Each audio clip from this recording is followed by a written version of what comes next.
Manager সাহেব, sir আপনার বুকের পাড়া কত বড়? স্যার বেশি না, মাত্র 46। মুখটা ভাঙলো কেন? স্যার বাঁধ ভেঙে যায়, কালভার্ট ভেঙে যায়, হৃদয় ভেঙে যায়, কোনো সমস্যা নেই, কেউ অভিযোগ না। স্যার আমরা লোহার বা পিতলের মগ সেল করি না স্যার। আপনি আমার বাইরে ছিলেন, আপনার চাকরি খাওয়ার আগে আপনারা খাইয়ে দিব। স্যার তাহলে আপনার নুন আসতে হবে স্যার, আমার এখন ডিউটি চলছে। কি নাম আপনার? স্যার ফরহাদ। কি হন আপনি এখানকার? স্যার আমি এখানকার ম্যানেজার। এটা কোনো নর্মাল মগ না, পারপাসও ইউজ করবে, রাইট? আপনি এটা সলভ করবেন। I am giving you 10 minutes. Shreya, একটু দেখো, প্রবলেমটা সমাধান করো। মানে প্রোডাক্ট দেওয়ার আগে একটু দেখে দেবে, হ্যাঁ ভেঙে যায় কি করে, সব ঝামেলা যেন ফেস করতে না হয়। রং স্যার, আমার এই প্রোডাক্টটা বলছি। আমি খাঙ্কা দিয়েছি, তা হতেই পারে না স্যার। আই জাস্ট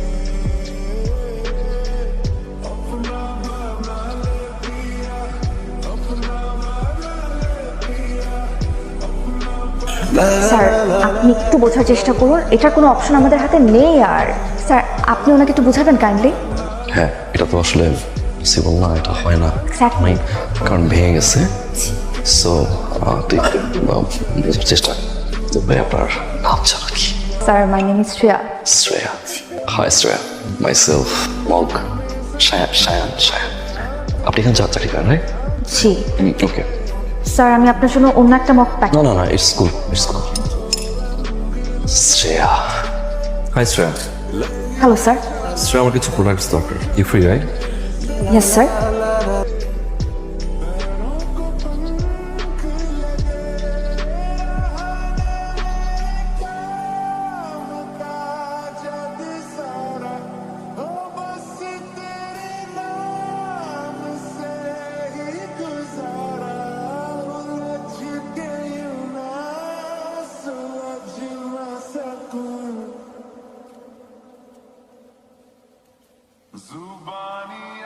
বাহ, মাশাআল্লাহ।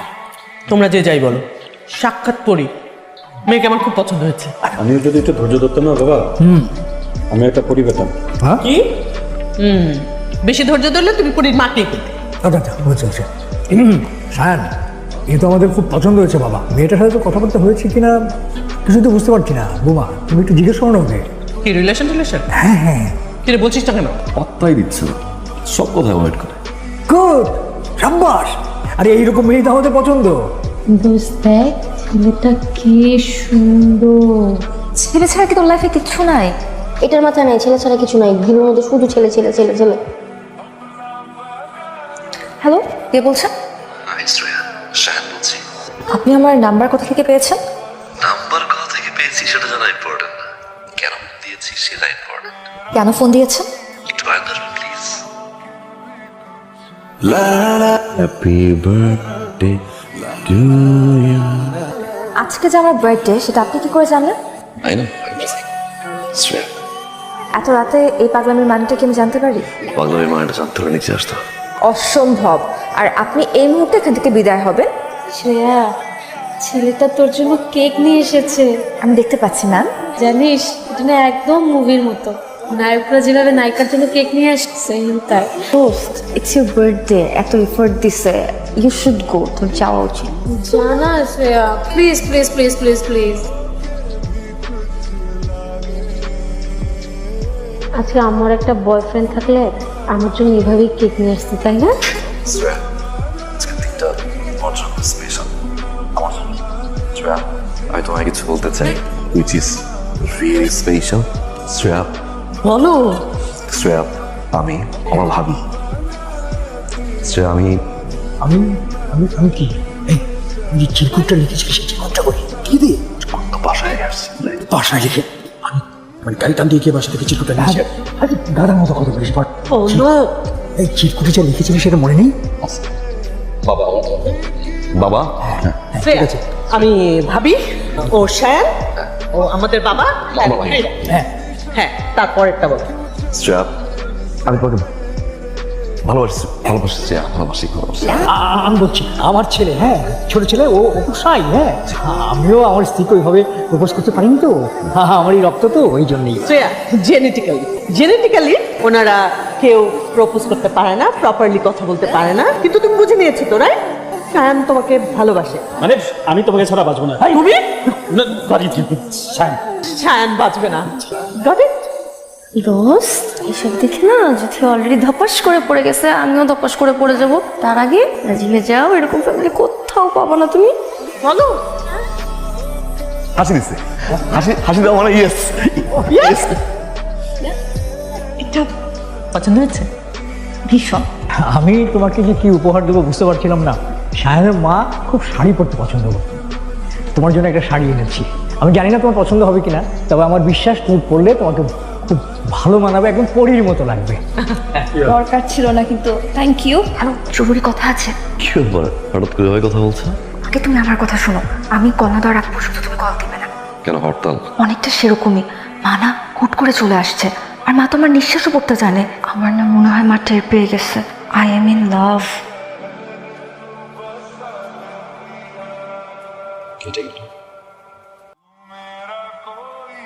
ওর নাম সায়ান। বাবা কি করেন? বাবা বিজনেস করে, জেকে গ্রুপের মালিক। সায়ান ওর বাবার বিজনেসই দেখছে। তার মানে ধনী পরিবারের ছেলে। আমি চাই না তুমি সম্পর্কটা কন্টিনিউ করো। মা সায়ান খুব ভালো ছেলে। আমি তোমাকে যা বলেছি আমি আশা করব তুমি এটা শোনার চেষ্টা করবে।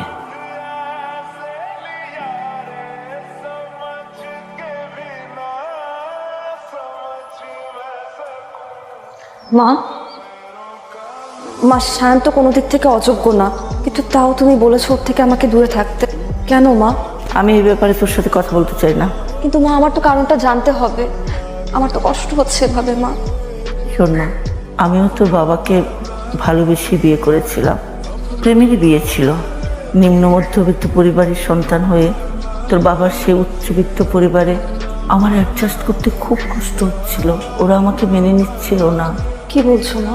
হ্যাঁ মা, তারপর যখন একটু একটু ওরা আমাকে মেনে নিচ্ছিল, আমিও অ্যাডজাস্ট করতে শুরু করলাম।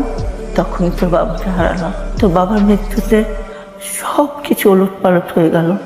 আমাকেও বাড়ি থেকে বের হতে হলো। কিন্তু মা, সব পরিবারের মানুষরা তো একরকম হয় না। কিন্তু সব উচ্চবিত্ত পরিবারই সম্পত্তি নিয়ে একটা হানাহানি থাকেই। আমি এই সম্পত্তির হানাহানিতে টিকতে পারিনি মা। আমি তোকে নিয়ে বের হলাম, চাকরি করলাম। আমার সেই ছোট্ট চাকরির টাকায় তোকে অনেক কষ্ট করে বড় করেছি মা। তোর জীবন আর আমার জীবন তো একই। আমি চাই না মা তোর ভাগ্যটা আমার মতো হোক। এটা কি বললো Shreya? Does it make any sense? আমার ফ্যামিলির অবস্থান ভালোটা আমার দোষ। একজনের ফ্যামিলির অবস্থান ভালো হলে সে মানুষটা ভালোবাসতে পারে না। এই ধারণা আন্টি কিভাবে পোষণ করে আমি জানি না। ছায়া, যে মানুষটা লাইফে এই ধরনের একটা ঘটনা ঘটে গেছে, তার তো সে ঘটনা থেকে বের হয়ে আসা তো সহজ না। আর আমার মায়ের আমার ব্যাপারে যে সিদ্ধান্তটা আমি সম্মান করি। শ্যাম, আমি তোমাকে ভালোবাসি, তো তার জন্য আমার মায়ের মতের বিরুদ্ধে যে তোমার সাথে থাকাটা আমার পক্ষে সম্ভব না, সেটা আরো কঠিন হয়ে যাবে।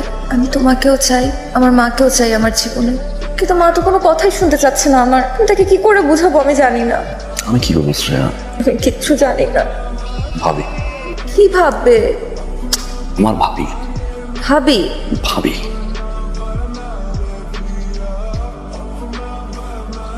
আন্টি, আসসালামু আলাইকুম। ওয়ালাইকুম সালাম। ভালো আছেন? জি ভালো আছি। আপনি কি এই এলাকায় নতুন এসেছেন? আমি থাকি মফস্বলে, আমার মেয়ে থাকে। ও আচ্ছা, আপনি জব করেন ওখানে? জি।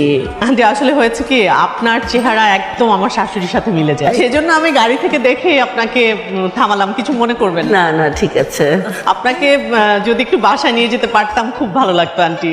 আরেকদিন যাব, আজকে না। আন্টি প্লিজ এক কাপ চা খেয়ে চলে আসবেন, প্লিজ প্লিজ চলুন না। আচ্ছা ঠিক আছে। থ্যাংক ইউ আন্টি, আসুন। বিশ্বাস করেন আমি একদম চমকে গেছি। আপনি দেখতে হুবহু আমার বড় খালার মতো। এই কি বলছো? তুমি কি আমার চেহারা ভুলে গেছো? আন্টি চেহারা পুরো আমার মতো। দেখো দেখো, ভালো মতো দেখো। মার খালার চেহারা তো একদম একই রকম ছিল। তোমরা তো খুবই মজার মানুষ। শুধু মজার মানুষ মুখে মুখে বললে তো হবে না আপা। এই যে আপনার জন্য আমি চা নিয়ে এসেছি। আপনি জানিয়ে এসেছেন?